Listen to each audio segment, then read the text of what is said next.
Et si une simple décision pouvait transformer la vie de millions de Nigériens? Imaginez, un ouvrier qui galère pour nourrir sa famille avec 30 000 francs CFA par mois, voit soudain son salaire grimper de près de 40%. Est-ce un rêve ou une réalité tangible?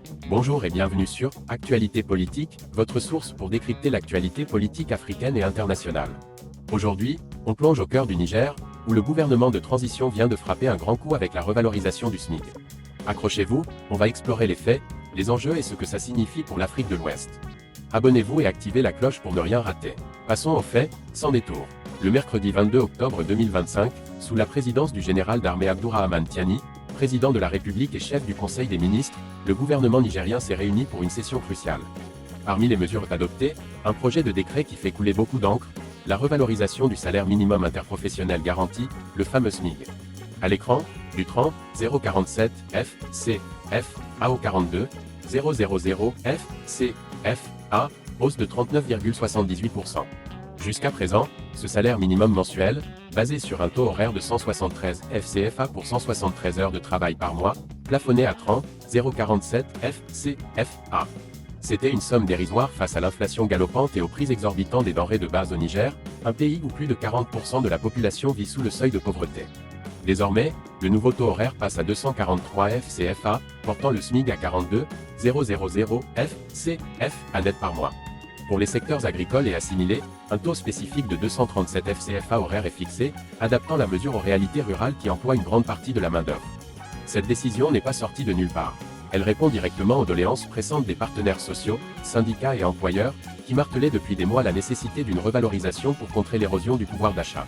Le ministère de la Fonction publique, du Travail et de l'Emploi, piloté par Madame Aïssatou Abdoulaye Tondi, a salué cette étape comme un pas significatif pour le bien-être des travailleurs nigériens.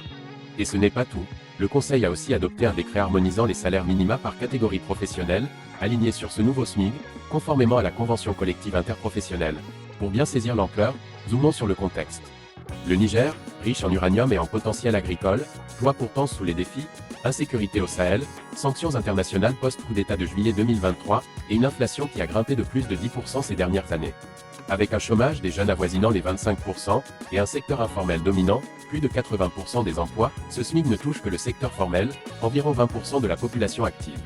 Mais son effet d'entraînement pourrait être massif, une hausse de 11 953 FCFA par mois, c'est l'équivalent de 2 sacs de riz ou d'une scolarité pour un enfant. Pour une famille modeste, cela signifie potentiellement sortir de la précarité extrême. Maintenant, analysons cela avec neutralité, comme des observateurs avertis de la politique africaine. D'un côté, cette mesure est un coup de maître pour le régime de transition dirigé par le CNSP, Conseil national pour la sauvegarde de la patrie. Depuis le putsch qui a renversé Mohamed Bazoum, les autorités insistent sur une refondation socio-économique, axée sur la souveraineté et la justice sociale. Cette revalorisation s'inscrit dans cette rhétorique, elle apaise les tensions sociales, renforce la légitimité du gouvernement face aux critiques internationales, et pourrait même atténuer les risques de troubles, dans un pays où les grèves paralysent régulièrement l'économie. Comparé aux voisins, le Niger se rapproche du Burkina Faso, 45 000 FCFA, et du Mali, 40 000 FCFA, tout en restant en deçà de la Côte d'Ivoire, 75 000 FCFA. C'est un alignement stratégique au sein de l'Alliance des États du Sahel, AES, qui prône une intégration économique renforcée. Mais creusons plus profond, est-ce vraiment une panacée? Les économistes soulignent des risques concrets. Une hausse brutale de 40% pourrait peser sur les petites et moyennes entreprises, PME, qui emploient la majorité des salariés formels. Au Niger, où l'industrie repose sur l'uranium et l'agriculture pluviale vulnérable aux aléas climatiques, les employeurs craignent des licenciements ou une informalisation accrue des emplois. L'inflation, déjà alimentée par les sanctions de la CEDEAO et l'embargo pétrolier, pourrait rebondir si les coûts salariaux se répercutent sur les prix.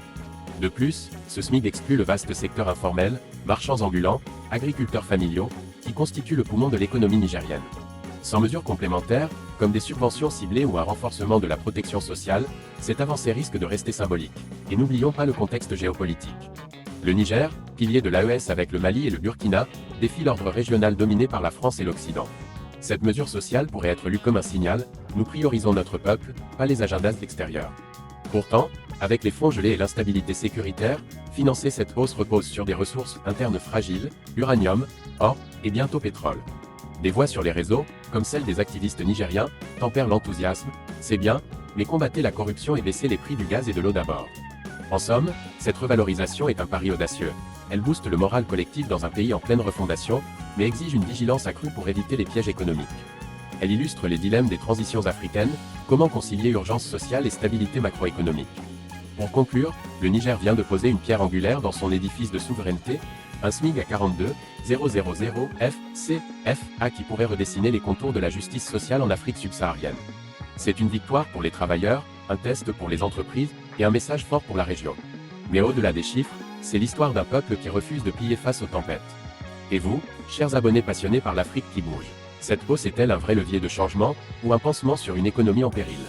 Dites-le moi en commentaire, que feriez-vous pour amplifier cet impact au Niger et ailleurs? Partagez, likez, et abonnez-vous pour plus d'analyses comme celle-ci. Rendez-vous bientôt pour décrypter la prochaine actualité qui secoue le continent. À la prochaine!